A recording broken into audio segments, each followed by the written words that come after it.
What's up guys, welcome back to the video. आज हम देखने वाले हैं कि इंडिया ने टर्की को कहां पर दुख तकलीफ दी है। टाइटल है India hits Turkey where it hurts, defence pact signed with Cyprus. तो टर्की आपको पता ही है पाकिस्तान की ड्रोन में इन सब सप्लाई में भी हेल्प कर रहा है काफी, और एक तरह से बनती नहीं है। इंडिया ने कुछ ना कुछ कहा कि दुखती नफ्स पे हाथ है। देखते क्या कुछ इन्फॉर्मेशन पूरा माजरा है। प्रशांत धवन सर की वीडियो है वर्ल्ड अफेयर्स चैनल से। चैनल पर तो प्लीज सब्सक्राइब, वीडियो कर दे like. 1 2 3 go. Hello and I welcome you all to world affairs. मैं हूं प्रशांत धवन। नाउ टर्की एक ऐसा कंट्री है जिसके साथ हमारे रिलेशन पिछले कुछ सालों में लगातार खराब हुए हैं, क्योंकि टर्की ने एक अनरिलेंटिंग सपोर्ट दी है पाकिस्तान को और लगातार कश्मीर इशू को लेकर इंडिया की आलोचना करी है। नाउ फाइनली इंडिया ने एक बड़ा स्टेप चला है। इंडिया के विदेश मंत्री गए हैं साइप्रस में। साइप्रस एक ऐसा देश है जिसको लेकर टर्की बहुत सेंसिटिव रहता है, और साइप्रस में जाकर इंडिया ने प्राइमरली जो टर्किश अग्रेशन है उसके बारे में भी बात करी है। इससे पहले भी मैं आपको बता दूं कि यूनाइटेड नेशंस में काफी बार ना हमारे विदेश मंत्री ने साइप्रस का इशू रेज कर रखा है टर्की के साथ कि आप लोग जो साइप्रस में कर रहे हो वो गलत है, भारत उसका समर्थन नहीं करता। तो एक ऐसा देश जिसको टर्की डिवाइड करना चाहता है, बांटना चाहता है, उस देश के साथ इंडिया ने साइन कर लिया है एक डिफेंस एग्रीमेंट। नाउ इस वीडियो में हम बात करेंगे कि इंडिया और साइप्रस ने जो एग्रीमेंट साइन किए हैं इसके इंपॉर्टेंस क्या है, और साइप्रस के बाद वो दूसरा देश कौन सा है जो डॉक्टर एस जयशंकर विजिट करेंगे। मगर पहले मैं आपको ये बता दूं कि जब डॉक्टर एस जयशंकर गए साइप्रस में, साइप्रस के विदेश मंत्री साइप्रस के ऑफिशियल से मिले, उस वक्त साइप्रस के विदेश मंत्री ने यह कहा कि जो भारत के साथ हुआ था ना एक समय, वो हम नहीं चाहते कि हमारे देश के साथ हो जाए। इन्होंने ये कहा कि जो पार्टीशन हो गया था भारत का रिलीजन के नाम पर, वैसा हम बिल्कुल नहीं चाहते कि 2 स्टेट सोल्यूशन साइप्रस के डिस्प्यूट को भी रिजॉल्व करने में लगाया जाए ना। यहाँ पे मैं आपको बता दूं ये क्या क्या रहे हैं 2 स्टेट सोल्यूशन की। जब हम बात करते हैं ना, तो हम यहाँ पे प्राइमरली बात करते हैं एक ऐसी आइडियोलॉजी की जो मानती है कि रिलीजियस नेशनलिज्म सबसे ऊपर होता है, रिलीजन के नाम पर स्टेट्स का बंटवारा करना चाहिए। जिन्ना ने आपको बताया होगा, मोहम्मद अली जिन्ना ने इसी 2 स्टेट सोल्यूशन के बेसिस पर पाकिस्तान की डिमांड करी थी कि 2 देश बनाए जाएंगे, एक हिंदुओं का एक मुसलमानों का। तो जो जिन्ना ने किया था हमारे भारत के साथ, सेम टर्की ने किया 1974 में साइप्रस के साथ। अब यहाँ पर आप देख पाओगे साइप्रस का मैप है। 1974 से पहले ये आइलैंड के जो 2 हिस्से हैं, ये वाला पार्ट और ये सिंगल कंट्री थे।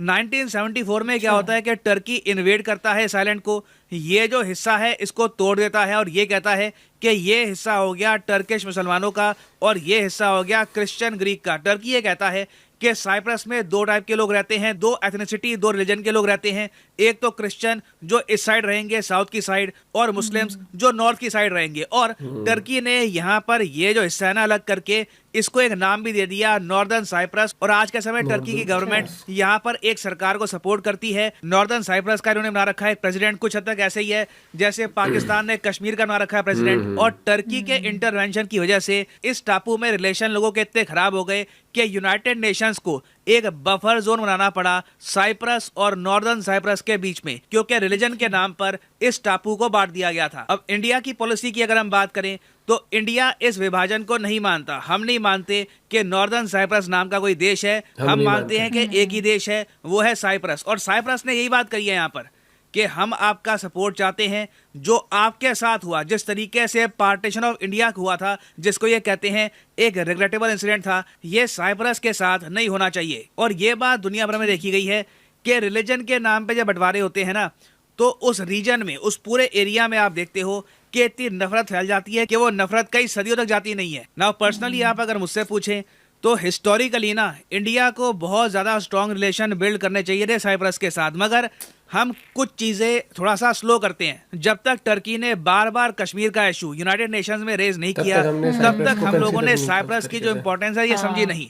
अब जाके आप देखो 2023 की शुरुआत हो रही है, हमने 2023 के आसपास जाकर अब एक डिफेंस एग्रीमेंट साइन किया है साइप्रस के साथ, जो हमको कर लेना चाहिए था आराम से 2010 या फिर इवन 2005 के आसपास। अब यहाँ पर आप कहोगे मगर इंडिया का रोल क्या होगा साइप्रस के विवाद को लेकर। इस विवाद में क्लियरली एथनिसिटी है, रिलीजन है, एक बहुत पुरानी हिस्ट्री भी है, क्योंकि साइप्रस एक टाइम पर ऑटोमन एम्पायर के अंडर हुआ करता था। तो देखो इंडिया यहाँ पे ला सकता है स्टेबिलिटी, क्योंकि टर्की के जो ग्रैंड प्लान्स हैं उसके अंडर ये लोग ये भी चाहते हैं कि साइप्रस का थोड़ा सा और एरिया कैप्चर करके ये एक बड़ा नॉर्दर्न साइप्रस बनाएंगे।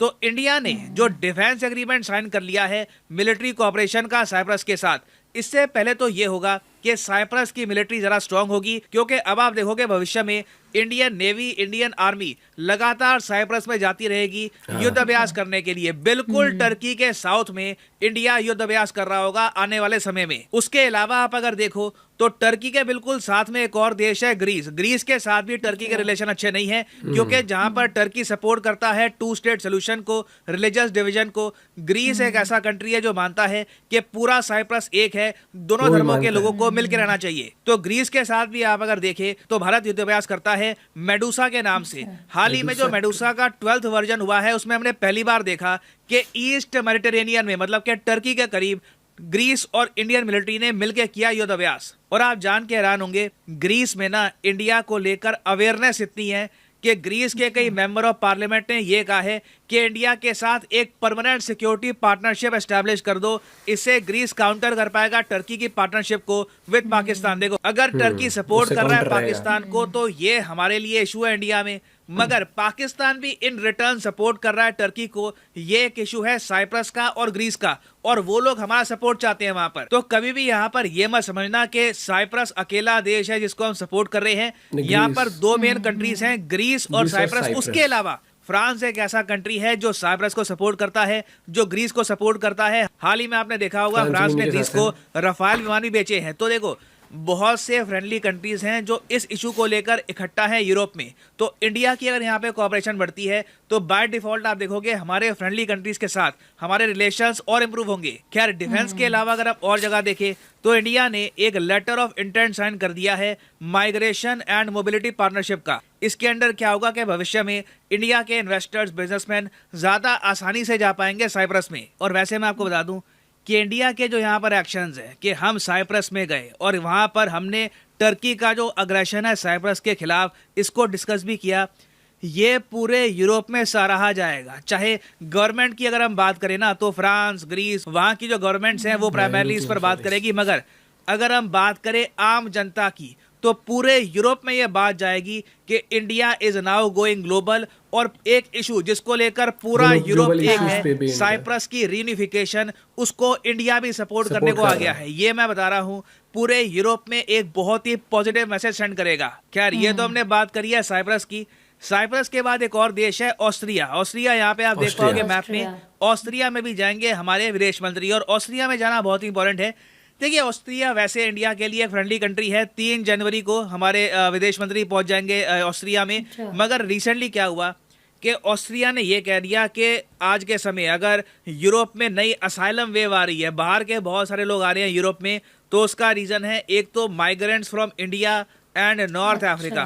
तो जयशंकर साहब जाके ऑस्ट्रिया से ये बात करेंगे कि आपको किस बात की तकलीफ है, इंडियंस का नाम यहाँ पर क्यों ले रहे हैं, और अगर आपको लगता है कि इंडियंस की वजह से इलीगल इमिग्रेशन बढ़ रहा है तो कैसे हम ये इशू रिजॉल्व कर सकते हैं, ये बात भी डिस्कस की जाएगी। तो ये एक बहुत ही इंपॉर्टेंट यूरोप का टूर है, हिस्टोरिक भी है अपने आप में, क्योंकि इंडिया और Cyprus 60 years of diplomatic relation celebrate कर रहे हैं। साइप्रस ने इंडिया के सम्मान में बहुत सारे स्टैम्प्स भी किए रिलीज, यहाँ पे आप देख पाओगे ये साइप्रस के स्टैम्प्स है। और ऑस्ट्रिया में भी आप देखोगे कि जयशंकर साहब का भव्य वेलकम होगा, और माइग्रेशन के अलावा बिजनेस अपॉर्चुनिटीज भी डिस्कस की जाएंगी। ना फाइनली यहाँ पे मैं आपसे एक क्वेश्चन पूछूंगा मैप बेस्ड कि ऑस्ट्रिया देश जिसकी कैपिटल है वियना, ये कौन से देश के साथ, इनमें से कौन से देश के साथ बॉर्डर शेयर नहीं करता, लैंड बॉर्डर शेयर नहीं करता? ये है यहाँ पे आपकी option, Poland, Germany, Italy, Switzerland. मेरे ख्याल से वीडियो प्रॉपर्ली देखोगे तो मैप में समझ जाओगे इसका सही आंसर क्या है। तो कमेंट सेक्शन में सब लोग इसका आंसर करो, मैं सही आंसर इसका आपको नहीं देने वाला। यहाँ पर मैं ये भी ये चीज उन्होंने कहा ना कि जब पहले और स्टार्टिंग से हम ध्यान देते हैं तो साइप्रस के और रिलेशन अच्छे रहते हैं, और प्लस टर्की जिस तरीके से सपोर्ट में है पाकिस्तान को, पाकिस्तान टर्की को सपोर्ट करता है, मतलब मिलिट्री इक्विपमेंट बहुत चीज देते हैं वो। और उन्होंने स्टेटमेंट आई थी ना टर्की की कि इंडिया को कभी ड्रोन सप्लाई नहीं करेंगे। तो भैया और भी कंट्री है, हम एक पे डिपेंड थोड़ी है, पहली बात तो, लेकिन आज उसको सपोर्ट उसका मिल रहा है। तो दबदबा टर्की कहीं ना कहीं दिखाना चाहता है कि हम पर, लेकिन अब उसको काउंटर करने के लिए इंडिया साइप्रस जाएगा तो उसको काउंटर कर, क्योंकि टर्की का जो वो है ना, जैसे इंडिया के लिए वो जो इशू है वो पाकिस्तान का है, वैसे टर्की के लिए क्या है, टर्की वो कहता है ना वो दिक्कत पैदा करता है वहां पर साइप्रस। तो इंडिया वहां पर जाके मैं सपोर्ट दिखाएगा कि उनके अगेंस्ट, तो दिमाग में तो खटकेगा कि भैया हमने तो गलती करी थी, अब वही हम पर दिक्कत आ गई। तो वो वाली बात है कि आगे वाले को उसी के जाल में घेरो। दूसरी बात है, अगर कोई जैसे टर्की का था ना कि इंडिया को सप्लाई नहीं करेंगे, है ना, तो इंडिया का वैसा नहीं है कि भाई तुम सप्लाई नहीं करोगे तो इंडिया उससे पहले ये भी वो करने लगे हैं अब कि भाई तूने वो देखा है शार्क टैंक, अमन हम भी बना लेंगे, हम भी बना, अब इंडिया को बोला है हाँ मत दो हम तो खुद ही बना लेंगे। और इंडिया के इतने रिलेशनशिप अच्छे हैं और अदर कंट्रीज के साथ कि तुम नहीं दोगे तुमसे फार बेटर 10 कंट्री आ जाएगी। और मुझे कहने लगता है आज के टाइम पे इंडिया से दोस्ती बिगाड़ना इज लाइक इंटरनेशनल लेवल पे आप अपनी कहीं ना कहीं पॉजिटिवनेस की जगह नेगेटिविटी ज्यादा फैला रहे हो, क्योंकि आज के टाइम पे सब लोग इंडिया की गुड बुक्स में रहना चाहते हैं। पहले ये होता था कि इंडिया सभी गुड बुक्स में रहना चाहता था, आज इंडिया उस मुकाम पर है कि सबको पता है कि चाहे ट्रेड हो, चाहे रिलेशन अच्छे रखने हो, चाहे इंटरनेशनल लेवल पे सपोर्ट चाहिए हो, इंडिया एक बहुत बड़ा मेजर की रोल प्लेयर है। आई एम श्योर आप लोग भी अग्री करेंगे इस चीज से। और ग्रीस के साथ तो वैसे ही पैक्ट अच्छा है इंडिया का, बस वो तो परमानेंट उसको डिफेंस सिक्योरिटी को लेकर वो पैक्ट साइन करना चाहते हैं, तो काफी चीजें चल रही है वहां पर, एमपीज ने बोला है। तो कोई भी अपडेट आता है हम भी शेयर करेंगे आप लोग के साथ। बाकी बहुत बड़े तरीके से सर ने एक्सप्लेन करा, जैसे साइप्रस का किसी को मामले में बताया, जैसे ऑस्ट्रिया का बताया इसी के अंदर कि ऑस्ट्रिया में उन्होंने कहा, तो ये अच्छी बात है कि मतलब इंडियंस के ऊपर एक तरह से आप वही ठोक रहे हो ना नेगेटिव बात ही कि ऐसा क्यों, तो इस पर भी बातचीत होगी। मुझे अच्छा लग रहा है कि आज के टाइम पर हमारे जो वो है फॉरेन मिनिस्टर हैं, जैसे एच जयशंकर है, वो जाते हैं, वो आज के टाइम पे ना इंडिया के इतने इंटरव्यूज इंटरेक्ट कर रहे हैं, मतलब जैसे उनके हमने इंटरव्यूज स्ट्रॉन्ग पर्सनालिटी, भाई बहुत स्ट्रॉन्ग पर्सनालिटी है। अपना पॉइंट ऑफ व्यू शेयर करना बोले। मिलते हैं वीडियो के साथ, बाय बाय, टेक केयर।